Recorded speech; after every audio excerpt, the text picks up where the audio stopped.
कहानियों की अनोखी दुनिया। लाइक करें, सब्सक्राइब करें मेरे चैनल को और ऐसे ही दिलचस्प अनोखी कहानियाँ देखते रहें। मजेदार सी कहानियाँ आपके लिए। अरे वो देखो, मानव भैया आ गए। मानव भैया? ये तो वही है ना जो बड़ा आदमी बनने शहर गए थे कई साल पहले। हाँ, चलो चलकर देखते हैं कि ये वापस क्यों आए हैं। जब वो दोनों मानव के पास जाते हैं तो उसकी हालत बहुत ही खराब होती है। अरे मानव भाई, तुम तो शहर बड़े आदमी बनने गए थे ना, फिर आपका ये हाल? अभी ये सब वक्त नहीं है भाई कुछ भी बताने का। हम शहर से 300 किलोमीटर पैदल चलकर आए हैं और हम सब कई दिनों से भूखे हैं। अगर हो सके तो हमें राशन पानी कुछ दिन के लिए उधार दे दो भैया। तुम अपने घर जाओ और आराम करो मानव भाई। और रही खाने की बात, तो मैं गांव के मुखिया को बोल देता हूँ, वो कुछ दिनों का राशन पानी तुम्हारे घर भिजवा देंगे। आपका बहुत बहुत शुक्रिया किशोर भाई। मुखिया उनके घर 1 महीने का राशन पानी भिजवा देता है। सुनिए जी, आखिर कब तक हम इन गांव वालों से छुपा कर रखेंगे कि हम शहर से भागकर क्यों आए हैं? तो हम इन गांव वालों से क्या कहते कि शहर में रहकर हम पर इतना कर्जा हो गया और वो चुका न पाने की वजह से हम गांव वापस आए हैं। फिर तो ये हमें जो राशन पानी मिला है वो भी नहीं मिलता। ये तो आप ठीक कह रहे हैं जी। देखो रमा, जो किस्मत में लिखा है उसे कोई नहीं टाल सकता। चलो आप सो जाओ, रात बहुत हो गई है। मैं कल ही मुखिया से मिलकर काम की कोई बात करता हूँ। अगले दिन मानव मुखिया से मिलता है और अपने बेरोजगार होने की समस्या बताता है। देखो मानव, तुम इस गांव के बेटे हो और अब तुम इसी गांव में रहकर अपना कोई काम शुरू करो। आपने बिल्कुल सही कहा मुखिया जी। वैसे मैं शहर में सारा दिन ऑटो रिक्शा चलाता था और शाम को रमा और मैं पानी पूरी का ठेला लगाते थे। तो मैं सोच रहा हूँ कि क्यों ना मैं इस गांव में भी पानी पूरी बनाकर बेचूं।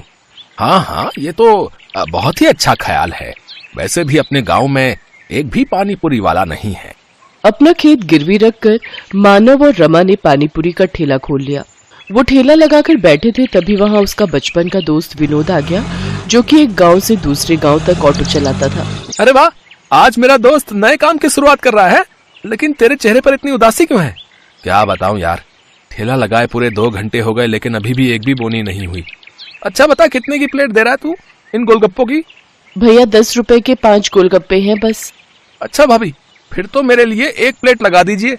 मानव उसको गोलगप्पे बनाकर खिलाने लगा। उनको चखते ही विनोद ने कहा, अरे वाह, ये तो सचमुच किसी अमृत समान है। कुछ ही दिनों में उनका पानीपुरी का काम बहुत अच्छे से चलने लगता है। एक दिन मुखिया जी उसके ठेले पर आते हैं। मानव, मैं तुमसे एक बात कहना चाहता हूँ। जी कहिए मुखिया जी। मानव, तुम्हारी पानीपुरी आसपास के गांव में भी बहुत प्रसिद्ध है। मैं चाहता हूँ कि तुम ढेर सारी पानीपुरी बनाओ और गांव के और आसपास के गांव वालों को भी ये पानीपुरी खिलाओ और आने वाले चुनाव में मेरे नाम का प्रचार करो। क्यों नहीं मुखिया जी, आपने मेरी मदद उस वक्त की थी जब मैं खाली हाथ इस गांव से लौटा था, तो भला मैं आपको इनकार कैसे कर सकता हूँ। मैं आपकी मदद जरूर करूंगा। बहुत बहुत धन्यवाद मानव बेटा। अच्छा, अब मैं चलता हूँ। है आपने हाँ तो कर दीजिए, लेकिन अब हम इतनी सारी पानीपुरी बनाएंगे कैसे? हमारे पास सामान के लिए इतने पैसे कहाँ से आएंगे? अब हमें अपने गिरवी रखे खेत को बेचना होगा। ये आप कैसी बातें कर रहे हैं जी? अगर अच्छी कमाई हो गई तो फिर हम उस कमाई से नया खेत ले लेंगे। लेकिन मैंने मुखिया को जुबान दी है और अब मैं अपनी बात से पीछे नहीं हट सकता। और इस तरह मानव ने अपनी जमीन भी बेच दी। क्या बकवास कर रहे हो मानव? आखिर हमारे बीच पैसों की बात कहाँ हुई थी? मजाक मत कीजिए मुखिया जी, मैंने अपना खेत भी बेच दिया है।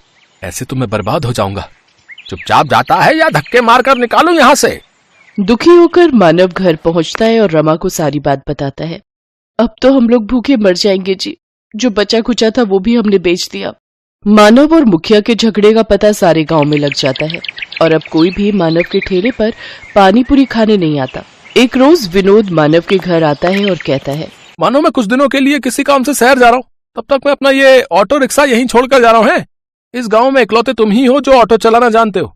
जब तक मैं वापस नहीं आ जाता तुम इसे अपने ही पास रखो। अगर तुम्हें कोई परेशानी ना हो तो क्या मैं कुछ दिनों के लिए तुम्हारे इस ऑटो का इस्तेमाल कर सकता हूँ भैया? हाँ, क्यों नहीं। अरे ये भी कोई पूछने की बात है? इतना कहकर विनोद वहां से चला जाता है। सुनिए जी, मुखिया जी ने जो ढेर सारी पानीपुरी बनवाई थी, क्यों ना हम उन पानीपुरियों को ऑटो में ले जाकर आसपास के गांव में बेचें। मानव रमा के साथ मिलकर गांव-गांव घूमकर अपनी बनाई हुई पानीपुरी बेचने लगा। देखते ही देखते वो दोनों ऑटो रिक्शा पानीपुरी वाले नाम से फेमस हो गए। आज मैं बहुत खुश हूँ हमेशा से कर्जे से भागते आया हूँ, लेकिन आज तो ऐसा लग रहा है मानो मैं दुनिया जीत चुका हूँ। कुछ दिन बाद विनोद एक नया ऑटो लेकर गांव पहुंचा। अरे वाह विनोद, नया ऑटो? लेकिन तेरे पास तो पहले से ही ऑटो है ना, फिर ये किस लिए? अरे वो ऑटो अब पुराना हो चुका है यार, और मैं उसे बेचने की भी सोच रहा हूँ। मैं अब एक गांव से दूसरे गांव की सवारियां छोड़ने की बजाय गांव से शहर तक की सवारियों को छोड़ूंगा। अगर आप बुरा ना मानो विनोद भाई, तो क्या ये ऑटो हमें बेच सकते हो? अरे ये भी कोई पूछने की बात है? आज से ये ऑटो आपका हुआ है। तेरी बड़ी मेहरबानी मेरे दोस्त। ये ले, ये तेरे ऑटो रिक्शा के पैसे पकड़। रमा और मानव तो ऑटो पाकर बहुत खुश थे। अब वो दोनों सारा दिन एक गांव से दूसरे गांव घूम घूम कर पानीपुरी बेचा करते थे और लोग बड़ी आस लगाकर उनकी पानीपुरी के इंतजार में बैठा करते थे। उनका व्यापार अब बहुत अच्छा चलने लगा और उन्हें अच्छी आमदनी होने लगी।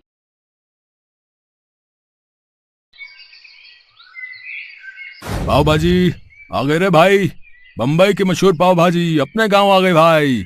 आ जाओ भैया। ए भैया बताओ। हाँ भाई साहब बताओ, कितनी प्लेट लगा दूं? ए भाई अकेला आया हूं तो एक ही प्लेट लगाओगे ना यार।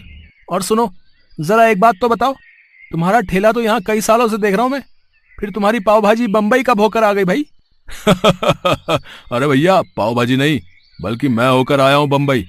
वहां पूरे 6 महीने एक होटल में काम सीखा, और काम क्या सच बोलूं तो पूरा दिल लगाकर ये पाव भाजी बनाना ही सीखा मैंने। आपने मेरे बाबा को देखा होगा यहाँ पर ठेला लगाते, मैंने तो बस अभी अभी काम संभाला है। हाँ जानता हूँ तुम्हारे बाबा को, भोला यही नाम है ना उनका। कई बार खा के गया हूँ उनके हाथ की बनी पाव भाजी, और मुझे तो उन्हीं के हाथों वाला स्वाद चाहिए भाई। ये बम्बई का मुझे कुछ नहीं पता।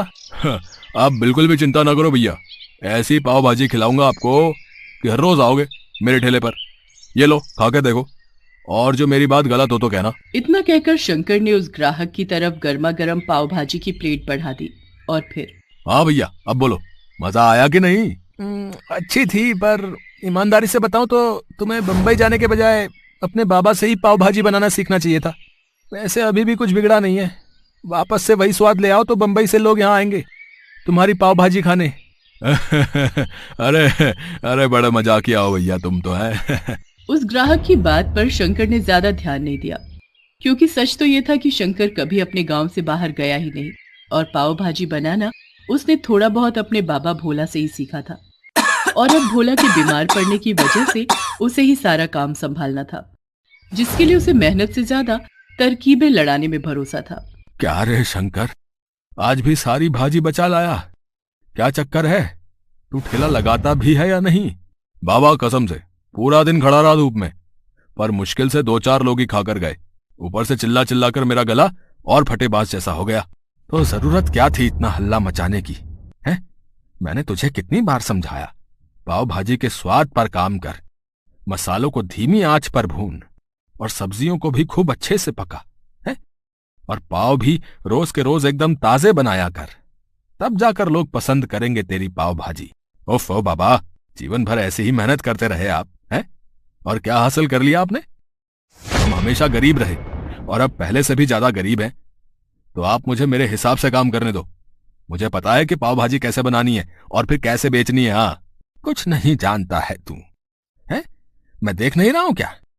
ये भाजी तूने परसों बनाई थी और आज भी पूरा का पूरा बर्तन भरा हुआ है। देख बेटा, ऐसे काम नहीं चलेगा। तू एक बार ठंडे दिमाग से मेरी बात सुन तो सही। मुझे कुछ नहीं सुनना है बाबा, मैंने सोच लिया है, मैं जा रहा हूं शहर। अब वहीं जाके अपनी पाव भाजी बेचूंगा। भले ही कम लोग खाकर जाएं, पर वहां शहर में कम से कम पाव भाजी का दाम तो बढ़िया मिलेगा। भोला ने शंकर को समझाने की बहुत कोशिश की, लेकिन वो तय कर चुका था। उसने भोला को अपने एक रिश्तेदार के भरोसे छोड़ दिया और खुद शहर जाकर अपना पाव भाजी का ठेला लगाने लगा। शुरुआत में शंकर का अंदाजा बिल्कुल सही साबित हुआ। पाव भाजी का दाम बढ़ाने के बावजूद शहर में शंकर की अच्छी कमाई होने लगी और इससे शंकर बहुत खुश था। फिर एक दिन, सुनिए, क्या रेट है आपकी पाव भाजी का? जी ये आपके लिए फ्री है। हैं? ऐसे कैसे? सबको फ्री में बांटते हो क्या? नहीं, सबके लिए फ्री नहीं है, बस आपके लिए ही फ्री है। अच्छा, और मुझ पर इतनी मेहरबानी किस लिए? मेहरबानी जैसी तो कोई बात नहीं है मैडम जी। वो क्या है कि मैं हर रोज आपको यहाँ आते हुए देखता हूँ, और ये भी देखता हूँ कि आप कैसे उन सड़क किनारे बैठे गरीब बच्चों को मुफ्त में खाना खिलाती हैं। तो बस मैंने सोचा क्यों ना मैं भी आपके इस अच्छे काम का भागीदार बन जाऊं। पर आज मैं उन बच्चों के लिए नहीं बल्कि खुद के लिए पाव भाजी लेना चाहती हूँ। बहुत भूख लगी है, तो अब तो बताओ क्या रेट है पाव भाजी का। कोई बात नहीं मैडम जी, आपको पाव भाजी खिलाकर मुझे सच में बहुत खुशी होगी। आप पैसों की चिंता मत कीजिए, बस खाइए और बताइए कि पाव भाजी बनी कैसी है। उस लड़की का नाम राम्या था, जो देखने में जितनी सुंदर थी उतनी ही दयालु और व्यवहार कुशल भी थी। सच तो ये था कि पहली ही नजर में शंकर को राम्या बहुत पसंद आ गई थी। वो उसकी खूबसूरती का कायल हो चुका था। हालांकि वो खुद कभी राम्या से बात करने की हिम्मत नहीं जुटा पाया, लेकिन उस दिन जब राम्या खुद उसके ठेले पर आई तो शंकर ये मौका जाने कैसे देता। उसने राम्या के लिए पाव भाजी की प्लेट बिल्कुल अलग से तैयार की। स्वाद से लेकर पाव भाजी के रंग रूप तक उसने बहुत ध्यान दिया, साथ ही मक्खन डालने में भी बिल्कुल कंजूसी नहीं की। नतीजा राम्या को उसकी पाव भाजी बहुत पसंद आई। मजा आ गया, पाव भाजी बहुत ही बढ़िया है सच में। बट देखो, तुम्हें इसके पैसे तो लेने ही होंगे, प्लीज ये पैसे रख लो। नहीं नहीं मैडम जी, पैसे तो मैं आपसे नहीं लूंगा। हाँ, पर एक मदद जरूर चाहिए थी आपसे। हाँ तो बताओ ना। मैडम जी, मैं अपने गांव से अभी अभी शहर आया हूँ काम जमाने, तो आप अगर अपने जानने वालों को मेरी पाव भाजी के बारे में बताएं तो बड़ी मदद हो जाएगी। हाँ हाँ, क्यों नहीं, मैं तुम्हारी मदद कर सकती हूँ। मैं आईटी कंपनी में जॉब करती हूँ और इसके अलावा एक संस्था के लिए भी काम करती हूँ, जो हर रोज कई सारे गरीब और अनाथ बच्चों के लिए खाने का इंतजाम करती है। मैं वहां तुम्हारी बात करवा सकती हूँ, तुम्हारी भी अच्छी कमाई हो जाएगी और इस बहाने बच्चे भी तुम्हारी पाव भाजी खाकर खूब खुश हो जाएंगे। शंकर को और क्या चाहिए था। अच्छी कमाई के साथ साथ उसे राम्या का साथ भी मिल रहा था। राम्या बहुत ही मिलनसार और दरिया दिल थी। वो बिना किसी स्वार्थ के शंकर की मदद कर रही थी, इस बात से अनजान कि शंकर के मन में उसके लिए क्या चल रहा था। क्या बात है, मैंने शहर आकर सच में बहुत ही अच्छा किया। राम्या मैडम की मदद से कितने सारे ऑर्डर मिल गए पाव भाजी के। अब तो सारा दिन धूप में ठेला लेकर खड़े रहने की भी जरूरत नहीं। ऐसे ही चलता रहा तो बहुत जल्द मेरे दिन बदल जाएंगे और फिर मैं मैडम जी से अपने दिल की बात कहूंगा। अब वैसे उनकी बातों से तो ऐसा ही लगता है कि वो भी मुझे पसंद करती हैं। हो सकता है मेरे बोलने से पहले वो ही अपने दिल की बात कह दे। हैं? शंकर इसी गलतफहमी के साथ राम्या से मिलता रहा और खूब पैसे भी कमाता रहा। वो जल्द से जल्द अमीर होना चाहता था ताकि राम्या से शादी की बात कर सके, लेकिन ये इतना आसान भी नहीं था। राम्या खुद अच्छा कमाती थी, इसके अलावा उसका परिवार भी काफी अमीर था। बातों ही बातों में शंकर ये सब जान चुका था, इसीलिए अब वो ज्यादा पैसे कमाने के लिए कुछ भी कर। राम्या सुनो, वो पाव भाजी वाला वेंडर क्या नाम था उसका? हाँ शंकर, उसे आगे से ऑर्डर मत देना। लेकिन क्यों सर, कोई प्रॉब्लम है क्या? अगर बजट का इशू है तो मैं कुछ। नहीं, प्रॉब्लम उसकी पाव भाजी में है, जिसे खाकर बच्चों को फूड पॉइजनिंग हो रही है। कई बच्चों की तो क्रिटिकल सिचुएशन है। लेकिन सर, ये सब किसी और वजह से भी तो हो सकता है। अब मुझे नहीं लगता कि शंकर की पाव भाजी में कुछ प्रॉब्लम है, क्योंकि सर मैं खुद लगभग हर रोज उसकी पाव भाजी खाती हूँ। मैंने खुद उसके पास से आई पाव भाजी का सैंपल टेस्ट किया है राम्या, और ये बिल्कुल सच है कि उसकी पाव भाजी खाने के लायक तो बिल्कुल नहीं है। राम्या को ये सब जानकर झटका लगा। उसके लिए इस बात पर भरोसा कर पाना मुश्किल था, क्योंकि शंकर राम्या के लिए हमेशा अलग से पाव भाजी बनाता था, जिसमें वो हमेशा ताजी सब्जियां, ताजे पाव और सब कुछ बड़ी सफाई से डालता था। लेकिन उसके अलावा शंकर ने बाकी की पाव भाजी की क्वालिटी हद से ज्यादा गिरा दी थी। वो बाजार उठने के बाद वहां फेंकी गई बेकार और सड़ी गली सब्जियां उठाकर ले आता और उन्हीं से भाजी बनाकर तैयार कर देता। इसके अलावा मसालों और पाव के मामले में भी हालत ऐसी ही थी, और ये सब करके वो पाव भाजी की लागत को कम कर रहा था, फिर चाहे नतीजा कुछ भी हो। शंकर को लगा कि सड़क किनारे रहने वाले गरीब बच्चे कभी उसकी पाव भाजी को लेकर किसी से भी शिकायत नहीं करेंगे। लेकिन अब सच राम्या के सामने था, जिसे जांचने के लिए राम्या ने खुद शंकर के पास से गरीब बच्चों के लिए आई हुई पाव भाजी खाकर देखी। और फिर साहब, वो अपनी राम्या मैडम कहाँ हैं? कई दिन हो गए वो दिखी नहीं, और पाव भाजी का ऑर्डर भी नहीं आया आपकी तरफ से। पाव भाजी का ऑर्डर? बेटा तेरे पास तो पुलिस आएगी, कंप्लेन कर दी है मैंने तेरे खिलाफ। तेरी वो बकवास पाव भाजी खाकर पहले बच्चे बीमार पड़े और फिर राम्या बेचारी पिछले 4 दिनों से हॉस्पिटल में है। क्या? नहीं, ऐसा नहीं होना चाहिए सर। आप मुझे शौक से जेल भेज देना, लेकिन उससे पहले मुझे एक बार मैडम जी से मिलवा दीजिए। आपका बड़ा एहसान होगा मुझ पर। मैं एक बार उनसे माफी मांगना चाहता हूँ और ये तसल्ली भी करना चाहता हूँ कि वो ठीक है। शंकर की आंखों में आंसू थे, जिन्हें देखकर एनजीओ मैनेजर का दिल पसीज गया और वो उसे राम्या से मिलवाने हॉस्पिटल लेकर गया। लेकिन राम्या ने शंकर से मिलने से साफ इनकार कर दिया। अब वो कभी उसकी शक्ल भी नहीं देखना चाहती थी और यही शंकर के लिए उसके लालच की सबसे बड़ी सजा थी।